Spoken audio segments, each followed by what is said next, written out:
Hold on. Marcus, you don't take your butt outside and drill that ball in the Concrete. Welcome to All Ball. Format unique, all access for all y'all. What the spiel like back full of elite athletes that wanna teach and it speaks to the streets, so it feel right. Marcus Liberty, a legend on and off the court to give you what you need. Robert Reed is your co-host. Go. Yeah. Like and subscribe and follow like a crossover. Never know when might fall through this bitch tomorrow. So All Ball Chicago.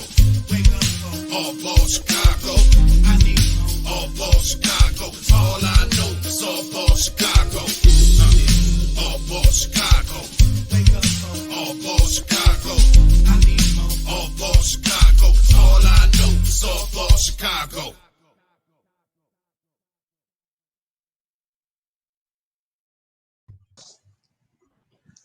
Welcome to another edition of All Ball Chicago. I'm your co-host, Robert Bobby Reed, and I got the legend, the NBA veteran, the McDonough All-American, your host, Marcus, living in the building. What's up, Marcus? What's up, my beautiful people? And we got a special legend in here today. We call him the gatekeeper of Chicago basketball from the 80s. Two-time champ with the Detroit Pistons. Turned it out at DePaul. One of the all-time leading scorers in Dallas. Man, give it up for your man, Mark Aguirre, man. What's up, Big Ma? What's up, young fellas? How y'all doing today, man? Man, we good, Mark. We good. Okay, that's what I want to know. Yeah, we know there's a lot of things been going on in the news and whatnot, and and you doing a lot of big things. And we had you on before. We know we couldn't get all the information out there at that one rip. We had to get you back. We might have to get you another time too, because you can't talk about Chicago basketball without mentioning your name. You can't talk about Chicago basketball without mentioning Mark Aguirre, Isaiah Thomas. You can't. Those two names are always the first two that come out of people's mouths. Appreciate that, man. You got me. So let's jump right in, Mark, and talk about some of the things that you've been seeing and hearing and going on in the media with the Draymond Green situation. Well, I think we have to reflect not necessarily on sports itself. I think we have to look at our society as a whole. I think whenever you control, like I think Bobby and I talked about this yesterday, it's like whenever you control the narrative, you actually control what has actually been out there, to the public about, whether it's the team, whether it's a general manager, whether it's a player, whether it's, no matter who it is, someone controls the narrative. And I think that as athletes and as basketball players and as just athletes in general, that once you continue to put something out there, whether it's a lie or not, it turns some people into thinking that it's actually true. And there's no way we can fact check those things. So that's become a huge problem. I hope the NBA looks at it because it's not only a huge problem to us as athletes, it's a problem to franchises, meaning that sometimes you can downgrade your value because Lib, Bob, you've seen this, that if I continue to downplay a guy, his trade value gets to be, goes lower, because teams don't know if they want to touch him or not. It even affects you if you're in your last year to get another contract because a team will negotiate saying, well, this guy had this wrong with him and that wrong with him. So now it affects you, financially because the narrative and been going a different way from you, and we can't really fact check it, or we don't have a way to control the narrative. So it's an issue. It's really an issue. Yeah, and Mark, I agree with you 100%, man. And do you think back then, when you were playing, did the owners have a lot to do with what was going on with who they choose to be in the organization, meaning the players, or was it the general managers? Because it seems now like the owners are more involved than what player they want. Well, I think that there are different owners. There are different owners. There are some owners want to be, involved, extremely involved. And they'll have a say. I'm quite sure they meet with their executive staff and they discuss these things. But out of those conversations ends up what the narrative is, and what they're trying to do. But once that is decided, um, we no longer have control. I mean, we talk about lie or truth. We talk about our president, Biden winning the winning the election. So if enough people say he didn't, some people are going to believe that, and that's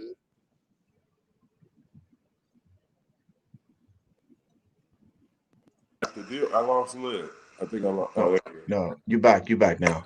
go. Am I okay? Yeah. So the owners have something to do with it, but then everybody's jockeying for position because the GM that picked you, if he picked you high and you don't turn out to be that, he has to cover his behind at that point.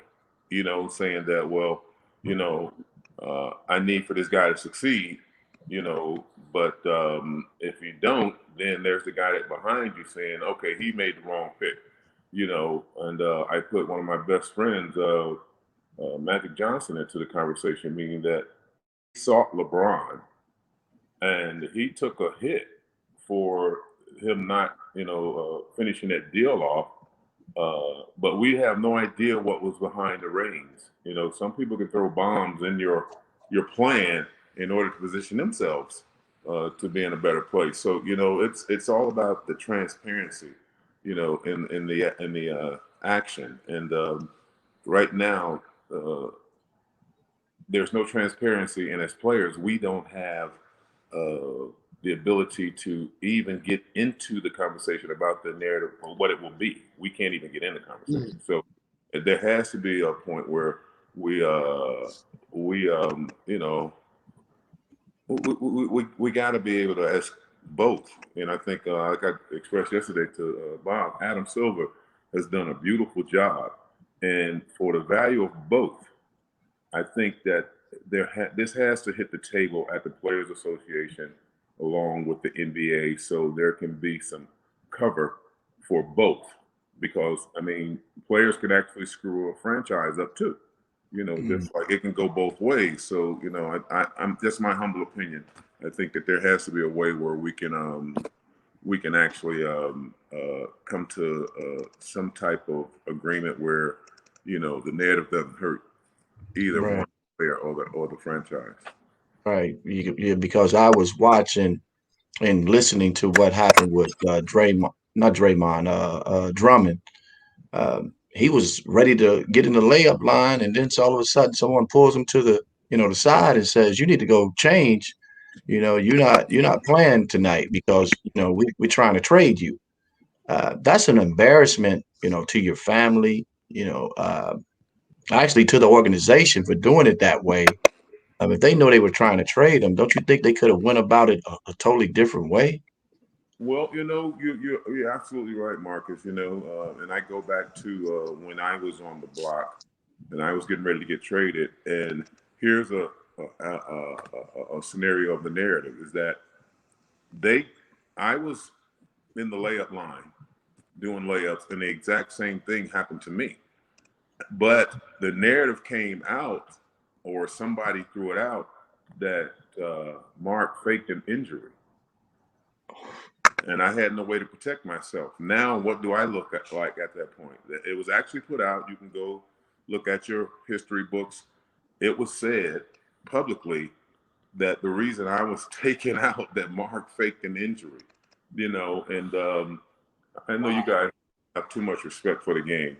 I've always said, I mean, I probably missed, one game a year, my whole career, maybe 2 games. I didn't miss games. You can go check how I played. I didn't miss games. I never missed a game. I respected the fact that people come in here, and especially in our community, this is probably their only time to buy a Maverick ticket because it costs too much. So one game they come to see me, I can't take off. You know, they Right. might not be able to purchase another ticket. You know, and these are people who followed me and believe in me, and if I can get on the court, and I was really happy that a few of my teammates in Detroit really backed me up on the fact of the things that I gave them there, that I wouldn't do that. But that's that narrative. That narrative, it came out that Mark faked an injury, and they ran with it, and I had no way to protect myself. I mean, that's what came out, that I faked an injury in the layup line. You can go check it. In the layup line. Man, hurt in a layup line, man. That is crazy. Yeah, they that, man, and there was really nothing I could really do, so I had to adjust myself to that and deal with it, I just had to deal with it, Hey, let me help you real quick, Mark. Lib had a similar experience. Lib, you was telling me about when you got traded, right, Lib? Yeah, I was being traded. I told this story too before on the podcast. I was actually headed to the game. Denver was about to play, I think, Minnesota. And I get the call. I'm in the car, Mark, about to drive to the game. Bernie Bickerstaff calls me and says, man, what you doing? I said, I'm on the highway ready to come to the game. He said, you can turn back around. We just traded you to Detroit. And I'm like, what? He said, yeah, we just traded you to Detroit. Expect a call from Detroit. And then you'll probably be leaving out tonight to go play in Detroit. I'm like, man, is this how they do it? But I understood it was a business, man. But it's crazy how they do things and how they go about things, man. And that's the only thing I think they need to do a better job. Maybe they can put something like this in the collective bargain agreement of how they can make this a smooth transition on both ways, because what you said, Mark, was you was all about playing. You wanted to give the fans what they paid for. They came to see a superstar play. I'm going to go out there and play. But this generation, they seem to say, you know what? If I'm not feeling right, I'm not playing. But you and me, we gonna play through those little knick-knack injuries. So what do you think about that? Well, the era, and I think, like I said a minute ago, both sides, there need to be some clear and defined directions that you can go, that you have to follow, and that will clear up a lot of that. It's good it's coming up now, because I know Adam Silver, like I say, I really respect him, and he doesn't go on the owner side, he doesn't go on the player side, he protects the NBA in its whole. And this is something that needs to come on the table. It really needs to come on the table, because we're both benefiting from this lovely game that we play. So let's protect it. So I hope that he looks at that, and I think the Player Association will look at that. But I mean, I'm so concerned about the narrative that comes out more than anything, because you know me from Chicago. I mean, and here in Dallas, everybody knows me from Chicago. Like I told Bob, I've had a couple of different sports writers and sportscasters actually come to me now later after the game and apologize to me for things that they had written about me. And I thank God for that, because I'm nowhere near the individual that they portrayed me to be. I'm not that. Right. A lot of things they can't portray about me. I was very vicious on the court. I was, I went to kill and destroy, and yeah, and doing that, I could see how you could kind of use that narrative, because there wasn't none smiling and playing with me, and and I got on my team all the time, like, look, I'm trying to accomplish something. You can't come out here playing like that. And so I could see how you could move the narrative, and in Draymond's case, I can see how they can move the narrative, because he's demonstrative sometimes. He's very, so if you said something, you could see, okay, well, Draymond might be like that, you know. But in actuality, you know, Draymond, you know, I want a player like that. I want a player that's a little on the edge. Dennis Rodman was on the edge. You know, he was on the edge, but he was a beautiful person. So, you know, let's not let that little narrative go out and just destroy people who actually loved him, you know, and loved what he did, you know, as an individual. That hurts the franchise, you know. So right now, I think even with Draymond, even with Drummond, it puts a bad situation out there between both the teams and the players. So you know, I just hope that they kind of figure that out, you know, because that's Yeah. not a good thing, man. Not a good thing at all. Yeah, I agree with you. I agree with you. And I just think, man, that players, you know, should be able to voice their opinions. I do think they should be able to do that. And we don't see that a lot. And I know Charles Barkley chimed in and said something that he's not on a winning team. He can't say this. Like, well, what's the difference? If I What's have the an difference? opinion, it doesn't matter if I'm winning or losing. What do you mean he's not on one? Yeah, he said Barkley. he came out and said that, man, that, you know, he's not winning now, so he better be quiet. I missed that, Liv. Yeah, no, it's you can go look it up, man. They said he said that, you know, when you was winning, you know, championships at, you know, Golden State, you have the right to say something. But now he's basically saying you better be quiet before they trade you or get rid of you. Well, you know what? I think that's where we have to stand. You know, you have to make a stand at that point. You know what I'm saying? That the narrative isn't just directed to a player. You know, that's all over the place. I mean, there's people could make up things about Charles. You know, there's, you know, not so far as on the court or playing, they can make things up about Charles, anything, and no Right. one wants. Yeah, forget about sports. No one wants false claims there about them. No, he doesn't want it either.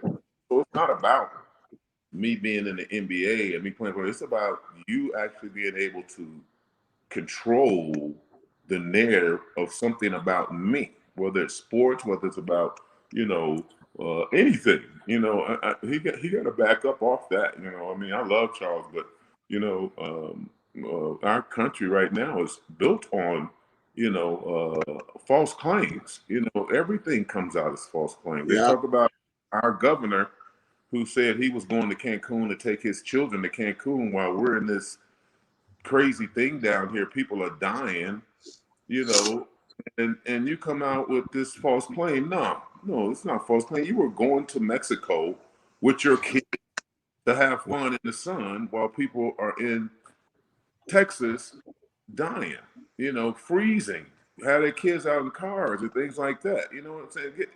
You know, it's not just about, you know, if I'm winning. So if I'm winning, you can lie. Right. If I'm Right. winning, I get to tell a lie, or you can tell a lie on me if I'm winning. But if I'm not winning, I gotta set up and let you say anything you want about me. You know, if I'm not winning. So you know that's a little scary. You know, you can't. That's not something that you know. You got to look at it in the right way. And I think LeBron is really looking at it in the right way. Me personally, I mean, I might have a few bumps and bruises in there, but I think overall, you know, you know that being able to say anything, and if you say it enough, people start believing it. You know, and so far as the NBA, I just don't see where that's benefiting. That I don't see where that's benefiting anybody. Not at all. You know? And let's just come correct on that. You said governor, but you was talking about the senator, right? Oh, I'm sorry. Yeah, I'm sorry. Forgive me. Yeah, I'm talking about the Senator. same. Thank you. Because somebody had wrote it on our timeline, so I want to make sure we got that clear. I'm Right. not a politician, so I'll get screwed up every now. They all the same, man. Liv, check this out. I played this for Mark yesterday. I want you to peep this, and I want to tell you, it was something that we talked about this. Check it out. To do what he was born to do. Maybe so, but that's not all. They let Isaiah play like he's 10 feet tall. The kind of moves that never fail. The weapons and joints of Kevin McHale. The same is true for Mark Aguirre. When I wear weapons, I'm on fire. But what can the weapons do for King? Well, I can do just about anything. You already know what you did for me. What? I walked away with the MVP. Okay, so Lynn, everybody on that commercial is in the hall. Yeah. Except draws. Was there anybody on that had better numbers than you, Mark, that's in there? I think Larry did. He was about the only one that had prolific numbers like you had, right?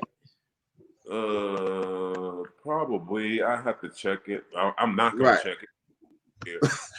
What you say, Lid? Yeah, but well, we talked about this before about Mark being in the Hall of Fame, and I'm just one of those believers, man. If you do what you're supposed to do on that court, and you win, and you scoring titles, and you a good dude on that court, and you should be in the Hall of Fame. Just like what's the big fella named Mark who got the one and done, went to the Senate and got the one and done. Spencer Haywood. Yeah. He didn't get into the Hall of Fame until later. And I'm like, what is going on? Well, you get look at the narrative that was behind Spencer Haywood. Look at it. Spencer Haywood was looked at as a good guy. And then you can flip it over to, I know some people in the NBA are straight jerks, but the narrative on them was he's a good guy and they are jerks, so you can't control that. I mean, the only reason I'm not in the Hall of Fame is not numbers. It's because what was written about me during my time here in Dallas. That's the only thing, because, I don't think you could go to a player or you could actually go to an honest GM. When you looked at it, when Dallas made its rise, there are a lot many that there are some in the Hall of Fame now that, if you want to say team, that didn't carry their team like I carried our team.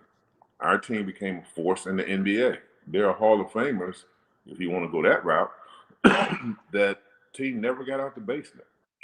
right. They never got to the second round. So it's only the narrative that was produced around me that kept me that keeps me from getting the Hall of Fame. You can't go to numbers. You can't go to winning. You can't go to sacrifice in order to win. I check all those boxes. The only box that I can't check is the fact that the narrative that was around me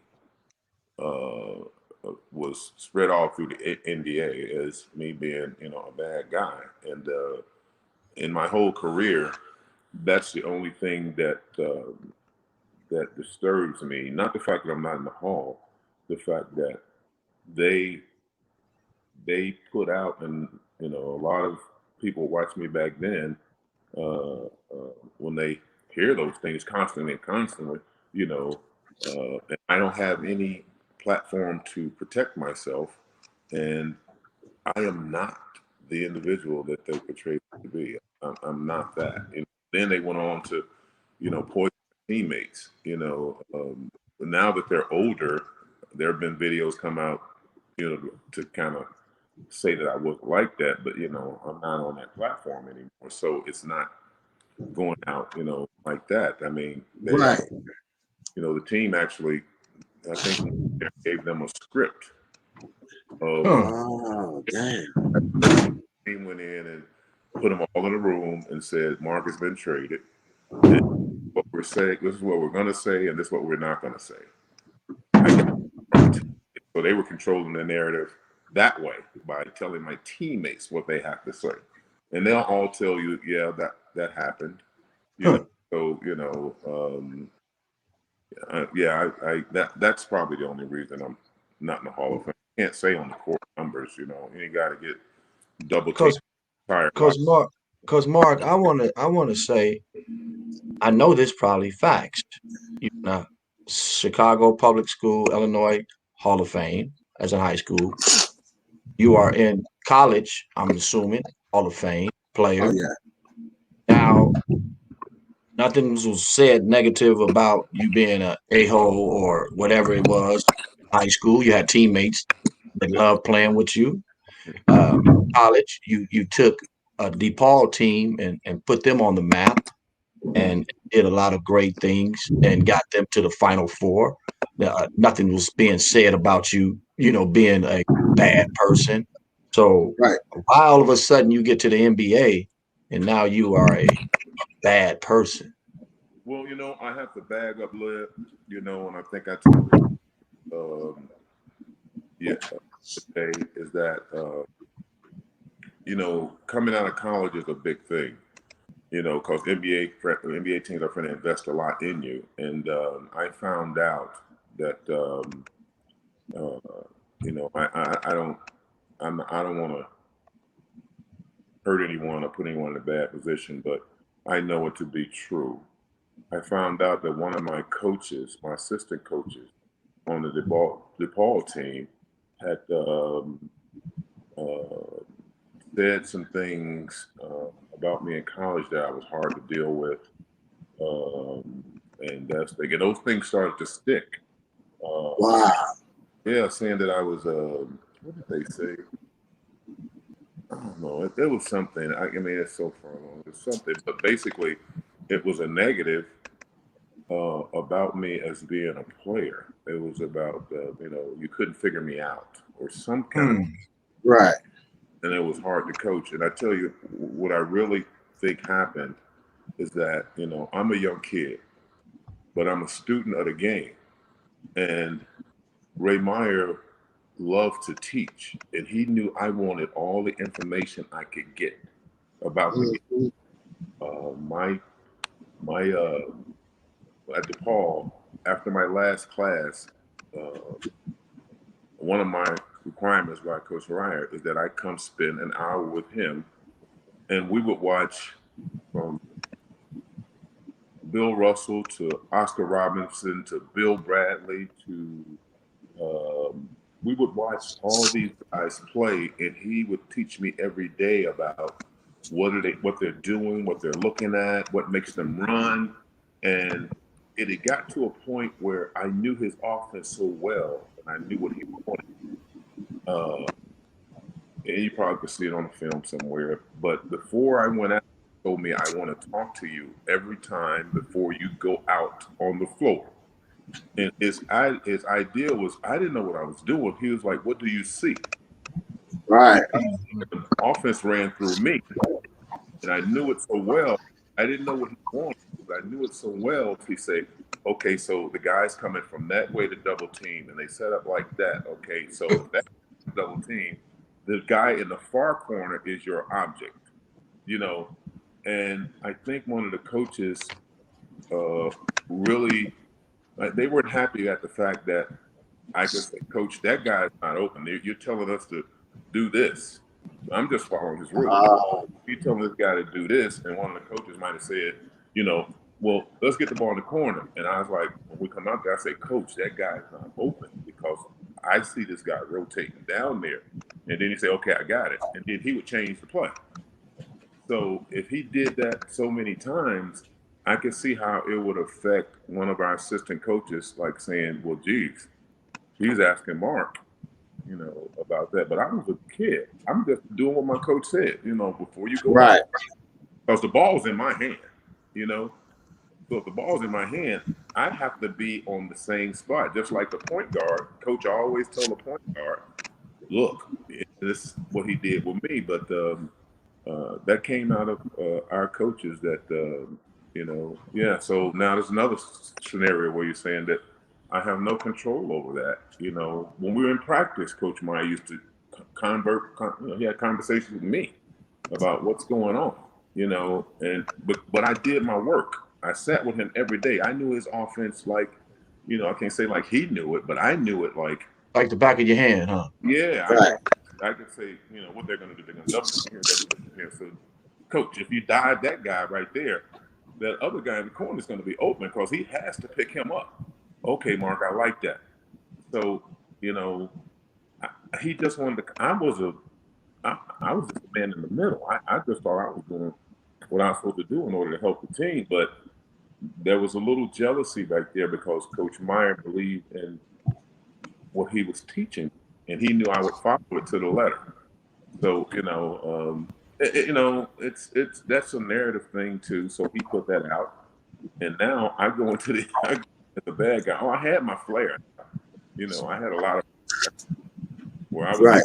get, do that Chicago thing. Like Right. not only did I just dunk on you, but I dunked on you. So I had a few things like that. Hey, Levi Cobb asked. He wanted to ask you a question. Levi Cobb say, Levi "Do you think Cobb, man, I'm he's?" like Levi Cobb. Yes, sir. He said, "Do you think that too much power is given to voters and not players and coaches? Too much power is getting to who?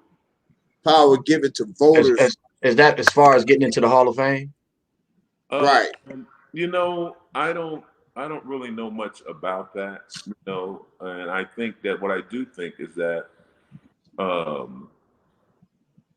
it can be, we don't get to go out and,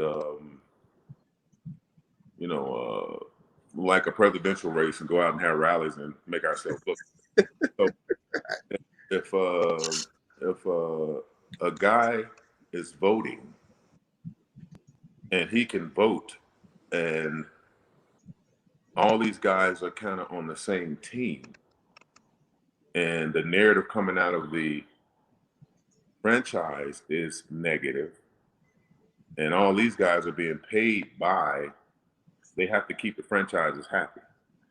Right. Yeah, they got to keep them happy, so they can be persuaded a certain way, Right. I don't know how you fix it, but in my scenario, I was I wasn't allowed to voice myself, and one thing that I was going to do is that I never want to hurt anybody, but I didn't want to see any injustices on our team because, see, we were a model franchise, but we made quite a few mistakes, and when I was told that, back up, when I was told that uh, Kiki Vandeweghe didn't go to the franchise the year before me, I think you know that, Lib. You know that, Lib? Wow. Kiki Vandeweghe refused to go to Dallas. Wow. Yeah, he refused to come to Dallas to play. And then I was the next year's pick. So I had a concern about that. And I talked to the owner and I was like, you're asking me to spend my first 5 years just taking a risk, just building this franchise up. And that's a risk. And I say, I'd like to know who I'm going to play with or even have a suggestion of who I want to play with. And that was supposed to be between me and him. I think it was. I don't think he ever traded. So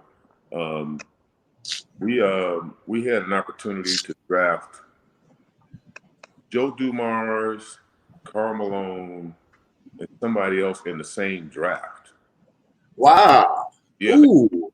to us. And when we left, I actually went on vacation, and from our war room, that's who we were going to draft. I got a lot at stake here. Because I could have did what Kiki Vandeweghe did.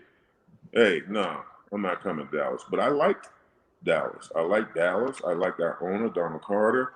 I like the city. I love the city. So okay, I'm gonna do this Dallas thing. I could have just said nope. I'll sit out and wait for the next draft or trade me. I could have did the same thing. Because this is a beginning franchise. That's hard, man. Not many make it, at the beginning. Right. So I said, okay, let's do it. But I really want to have a little bit of say, or ask me about who I would like to play with, or what do I think. And I thought it was a no-brainer when you said Karl Malone. Matter of fact, Karl Malone and I played together in the summer league down here. Mm-hmm. I didn't go back to Chicago and stayed that summer to play with Karl. He lived in Dallas. He thought he was getting drafted by Dallas. I thought he was getting drafted by Dallas. Was in Nacogdoches, right down the street. I drove to see Joe play when I was in the NBA. I drove to see him. And I was like, man, if we could get that guy and that guy, I was like, man, Lakers, y'all got to watch out, you know. Right. Yeah, and it was devastating because after I left, those were, if they're available, those were our top draft pick. And at the end of the day, we drafted, good, bad player. One of them wasn't a bad player. One of them wasn't very good player. But we drafted Bill Whittington and Uwe Blab. Whoa. I remember both of them. Bill Whittington and Uwe Blab. Those, we did those picks with the Karl Malone, Joe Dumars. So, yeah, that was a mistake. That was a huge mistake. I mean, I'm not trying to throw anybody on the bus, but it was a huge mistake. So, I had my reservations about where our franchise was going, but they made some good picks, which he let me back in. The kid from Michigan, Roy Tarpley. Yeah. And the other kid, great player. I love him to death. We played one-on-one every day, and he became hard to deal with in our one-on-one games. Was Detlef Schrempf. Oh. Became hard to deal with, so kind of let me back in. But, the franchise has the power, man. Franchise has the power. But, I mean, as players, but we have to be respectful because I think a lot of players use their position too much. They use their position too much, and they kind of have the franchise leery of. LeBron uses his right. I think if I was to pick anybody, he uses his right because he looks at the entire game, and he looks at the franchise first because it's going to help him. So there's a balancing act that has to happen right there. Yeah, Mark. I got another one I want to ask. And Bob, you can chime in too. The Europeans. Yeah. You have Europeans that's in the Hall of Fame. Yeah. And I look at it as, I know we talk about the narrative of how people put stuff out about certain people, but a lot of times, some of these Europeans don't belong in there. I'm gonna call it like it is. Well, see, yeah, I appreciate it, but when you look at it, I think looking at it like this is that if you asked a voter what him does not belong to the Hall of Fame, you have no answer. You have no answer whatsoever. So I understand Europeans, and I'm not a guy that I look at it from the other way, meaning that what him does not belong in the Hall of Fame, meaning that there are a lot of guys I see in the Hall of Fame. You go play good 4 out of your 8 years, you can't get in the Hall of Fame. There are some guys I can look in the Hall of Fame. Yeah, he had 3, 4, maybe years. You have to be dominant through your career, every day. Some of these guys, they're dominant, but they don't make their teams better. Did he make his team better? Okay, no, you was in the first round of the playoffs. You're gone. These are things I thought make you, did you take your team up to where they were a part of the dominant crew in your era? And a lot of these guys in the Hall of Fame, didn't get out of the second round. It didn't get to the second round. So hold on. How does he get there? And he didn't take his team to Hall of Fame status. I thought those were the things. And then your numbers are good for 3 years, and you end up averaging 16, and you get to Hall of Fame. How you get Hall of Fame? Let me hop in. Can I hop in, big fella? Okay, what killed it for me with the Hall was once they put Vlade Divac in there. I was done, dog. I'm done. When he get in there for flopping, I mean, come on, that's floppy Divac. Wow, Okay. you calling them out, dude. You calling them out the Calling him name. out, man. Vlade Divac not a Hall. Nah, I'm not. He might be in the Hall back at the crib, but check it out. Levi Cobb said he want to hop back on here with you, Mark, talking about the global game. So I just wanted to throw that in there real quick. But Vlade Divac killed it for me with the Hall. Straight up. Well, all I want to do with you guys, man, I think it's I do a lot of different podcasts, and I'm opening up. I want to open it up to guys who want to debate. Not who the GOAT is. Right. I want to talk about things that at the end of the day, it it it involves the next group, how you supposed to how you should think, what's in front of you, how to react. I want to stimulate the way they think, and then eliminate a lot of different bumps and bruises that could come with you. And I've kind of made that my goal in Chicago. Like the little kid in Illinois right now. I am so proud of him, not just by the way but by the way he transitioned into it. When I first got him at Morgan Park, he was rough around the edges, and we had a lot of talks about, the way you approach practice and the way you look at it, even the way you treat your teammates. That's a big part of what you're doing. You got to earn that respect amongst your teammates, and show them how to earn respect. You don't scream at teammates to earn respect. They watch you. They Love watch it. you Love be it. there on time. They watch you, execute. They watch you lift them up. And let me tell you, when I watch him now, man, and I see little incidents happen, and I see him execute his, relationship as a leader on that team, and not I'm the leader, just by the way he does his thing, man. I'm so proud of that kid, man. I'm like, everybody's gonna be glad to have you.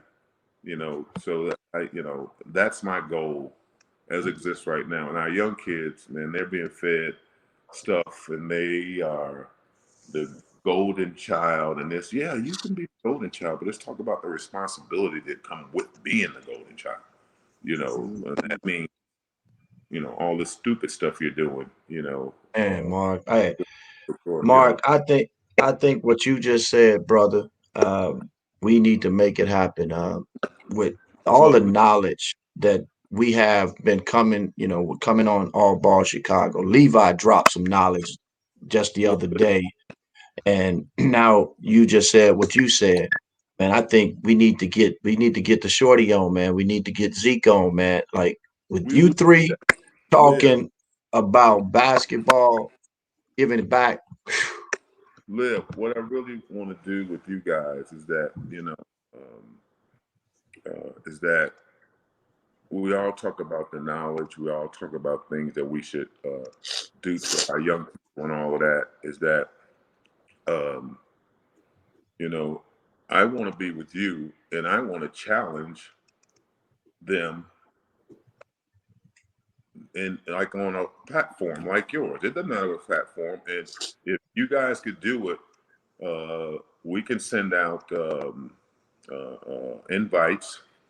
We can find out who they are, invites, and we need to have a Zoom, and then create the fact that we ain't on here to talk about how great we are. We ain't on here to talk Right. about. We ain't on here to talk about what's wrong, what's wrong. What we're here to talk about is saying that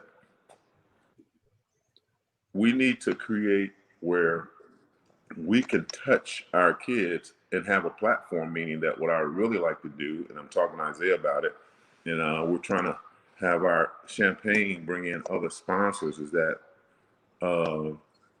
we need to create a place where they can be, Mm, and we need to come back, meaning that, I seen Derrick Rose coming back. I mean, I see Michael Finley coming back, but we're spattered out there. So Okay. so meaning that I think Bob knows that I created a court on this with the gentleman on the south side in Inglewood, right in the middle of it, and we fenced the court in, and I sent out a video about, and you're required to do certain things inside that court, and I put it in the neighborhood. I didn't take it and put it out The somewhere. suburb. It's in the neighborhood, bought a lot, created the lot, fenced the lot in, and then the actual community takes care of the lot. That means they take turns. It's a walking track around the lot where you have families. I sent the video out. I'm gonna try to send it to Bob, where now they have taken ownership and live. It's too many kids for it. And I got kids on film, man. They moms feel good about sending them down here to be safe because they right down the block. They 5, Right. 10 blocks over, and they can be safe. But the great part about it is that, you know, we have adults acting right. It ain't about the game. It ain't about adults acting right. Who do kids? Who do they mimic? They mimic adults. So the people that come in, you know, Mr. James live down the street. He got trucking company. He come down there and hang with the kid. They know Mr. James. So not that we have to be the models. Mr. James is a model too, you know. Right. But I need the fact that, you know, not you one day, not you one day. I need the fact that Isaiah and I are going to talk about this, is that we create that atmosphere, all right, for them, so they have a safe place to play. Right now, I'm gonna send you guys some videos that kids are out there at 6 a.m. in the morning waiting for them to open the gate to Oh, let them play ball. There was 54 teams tournament. There was 270 that tried to get in the tournament. All these Wow. kids are off the street, man. Right. Live. And what I'm that's saying is that dope. they off the street, man. They play from sun up to sundown, you know. And I'm like, okay, so all I want to do is get on a Zoom, show the guys what's going on, and you know, all of us that went through our things, we all made money. And I'm saying is that this is not a money grab. You can see the court, you know, and you see you see what happens when the court, when it's secure, it's open. Moms next door are hanging out their window because their kids are right over there playing on the court, which Mr. James, Mr. Anderson, Miss Sibley, all of them are in the court. You know, kids are acting right. They're learning from adults because they want to be there. You know, all the gangbangers, Mark, I know what you're doing down there. Listen, man, we love that. We ain't coming your way.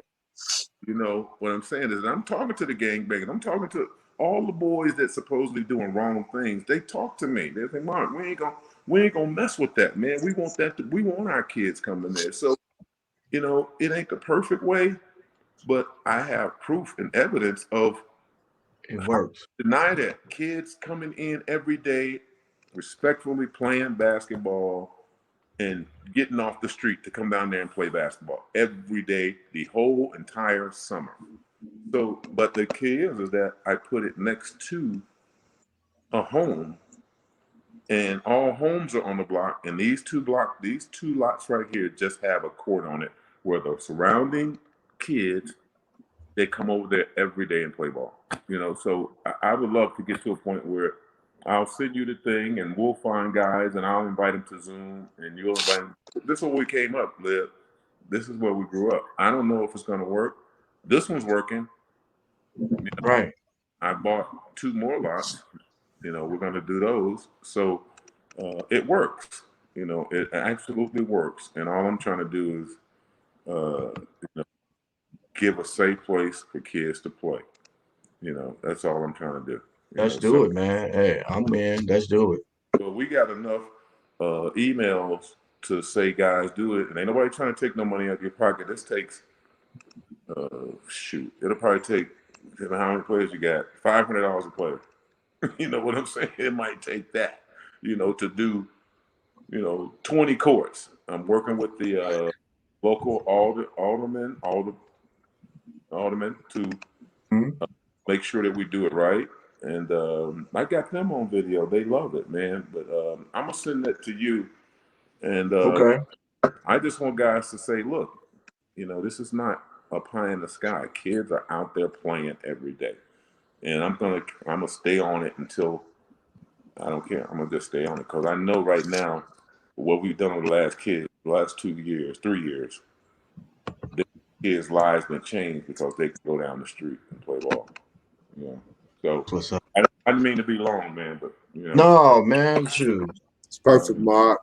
And let's talk a little bit about some of your business ventures that I know you're doing that, but you and Isaiah have this champagne. yeah. Well, It's Isaiah, bubbly. yeah. Well, Isaiah did the guy that he is. Isaiah is always looking for stuff. I really appreciate him for that. He out there looking for stuff, and this one became pretty unique. First, it's a champagne, and if you know things about champagne, is that top champagnes, the ones that people know, the Crystals, the Veuve, the Dom Perignon, when they're rated, they have a rating number. And most of them are rated 93, 94. And nobody controls that. And we are rated a 94. So we're rated with the top champagnes in the world, but it's Black owned. And That's now, hot. now it's the fastest growing champagne in the country. So, not like you saying that, because we're African American, we got something that's not of quality. But one thing that we did do is that we have made a deal with the growers. So we don't own, you can't own land in Champagne because it only comes from the Champagne region, which is only so big. If it's not Right. from the Champagne region, it's got to be called sparkling wine. Ah. Champagne region. Anything outside of that is called sparkling wine. So we have Champagne region. I'm gonna put a little joke in it. You all know Denzel in the what is it? American Gangster. You know Right. that movie where he said, "Man, I want to go over there to where it come from." He said, Right. Yeah. Yeah. So what we did was like, rather than going through those routes, we went over there. Well, Isaiah went over there. I must say, I can't take it. And we secured the grapes for the next 100 years. We don't own the land, but we secured all of the grapes for the next 100 years. So now Damn. we can bring 100% champagne over here. Like you say, if you look on the bottle of some of them, it'll say 30% Pinot Noir grape. Some of them say 60%. We're the only ones that bring over 100% Pinot Noir grape. 100%. We don't add sugar to it.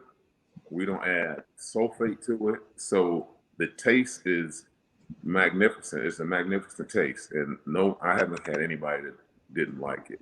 So And what's the name of it again? What's the name of it? I think Bob has it. You can put it on SHEURLIN, Chelan Champagne. Yeah, that's Shalom. sure long. Uh-huh. Yeah, it's Chelan Champagne. So Bob, you got it? So our viewers can see it. I don't know if he can put it. Hold on. I got it right here. Yeah, but I think I'm really I trying was trying to set the backdrop for it. Sorry about that, Mark. Go ahead. I'm really trying to set that up, and then I don't know if you can see that, Mark. each one of us, like people in Chicago that's dealt with you. Yeah, there it is. Yeah. People. Is that my champagne? Or you putting something else up there, man? That looks like some 40. That look like a 40 ounce. Champagne. That sure live, man. Oh, okay. Liv, you would know if it's a 40 when you live. Hey, before we get out of here, let me throw this in here, big bro. Go ahead, Liv. What you gonna say? I said, no, man, we used to drink Boom Farm. Hey, man, check it out before Mark get up out of here, man. Don't forget y'all to shoot over there and get the culture, man. The world's first social distance device. Don't forget about the culture, man. You know I had to drop that right quick. Man, go over to the website. Check it out, www.culturedevices.com. Hit your boy up, Robert Bobby Reed, man. It's Friday. Well, that's it for me, Liv. We have to get off, and like you just captured. Levi. We can capture. Oh, that's gonna be classy. But what I want to do is just put it behind him, and I want to challenge guys that I know we all got something to do, but we all know people who in the community will sponsor. What is that, man? That's it right there. That's it. That's it. That's the drink. That's the bottles. What we want Sure, to do, man. I get a better picture of it though. Go ahead, Mark. Just get us together and say, we all know somebody that'll be a local sponsor. If you walk up in there, Lib, all the people, man, you a store around here, this is your community. I'm walking in here as Marcus Liberty to ask you to do that. They gon' do that for you. No question. No question. That's to do that, and then let's talk about building a place, because Isaiah and I are in it. We're in it. We got one court. And here you go again. I'm gonna get off of this. The brother that created it, I can't credit. I found it, and I watched it like about 3 weeks. And the brother was incarcerated for 10 years. Wow. And he said the only thing they had was the court. And when they act crazy and they said, okay, y'all acting crazy, the court's not open, that's where he got the idea from. He's like, man, would nobody in that costume he was in would mess up because they wanted that court. Wow. Right? And he took that concept out to the streets where the kids was like, man, listen, we ain't gonna swear. You can't swear, you can't smoke, you can't drink on the court. That's dope. That's good. They police each other. They like, man, that's how it's supposed to be. They police each other. He said, man, don't come here swearing, don't come in here smoking, don't come in here cursing. And they police each other, because you see one of them slip. You know how ball players up there say, oh, the whole park will say, oh, it's working. You know what I'm saying? It's working.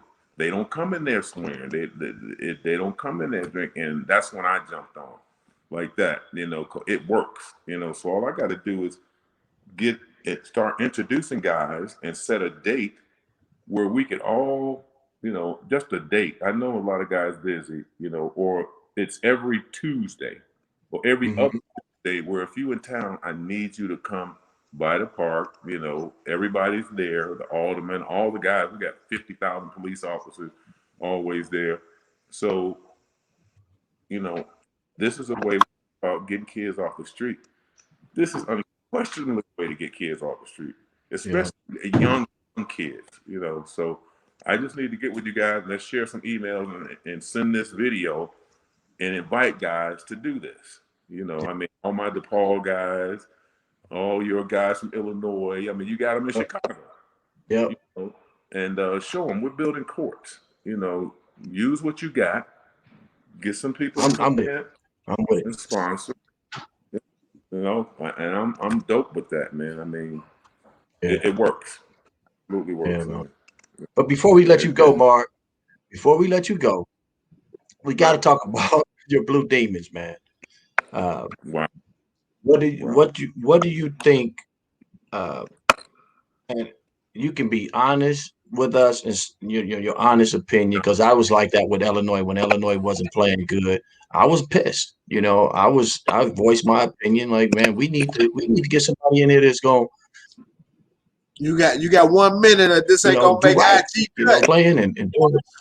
Hey, really good. The top thing in 1 minute is that we lost Chicago, we lost DePaul, meaning that we don't get in the community. I've been to more schools as a representative of DePaul than I've seen come from our school. I'm not talking about coaches. I'm talking about coming in, seeing moms, dads, saying hello to them, what's going on, knowing what exists. And as a university, we have no idea what exists inside of Chicago. We are not giving Chicago any love anymore. As DePaul, we're not. That's the easiest and quickest way that I can give it to you. Wow. All right, man. Well, I know Bob wanted to put this on Instagram, right? Got to get on IG, man. We got to get out of here. We got 1 minute, Big Mark. We love you, man. I'm co-host Robert Bobby Reed. We got the legend NBA veteran. Schedule one next week with Levi on it, man. Yeah, let's do it. Let's schedule one. Let's do it. I'm with it. Fellas. Yeah. All right, man. I love you, man, and be safe, brother. All right, man. Hold on. Marcus, you don't take your foot outside and drill that ball in the Concrete. Welcome to All Ball. Format unique, all access for all y'all. What the spill like back full of elite athletes that wanna teach and it speaks to the streets, so it feel right. Marcus Liberty, a legend on and off the court, to give you what you need. Robert Reed is your co-host. Go. Yeah. Like and subscribe and follow like a crossover. Never know what might fall through this bitch tomorrow. So all ball Chicago. All ball Chicago. All ball Chicago. It's all I know. It's all ball Chicago. All ball Chicago. All ball Chicago. All ball Chicago. It's all I know. It's all ball Chicago.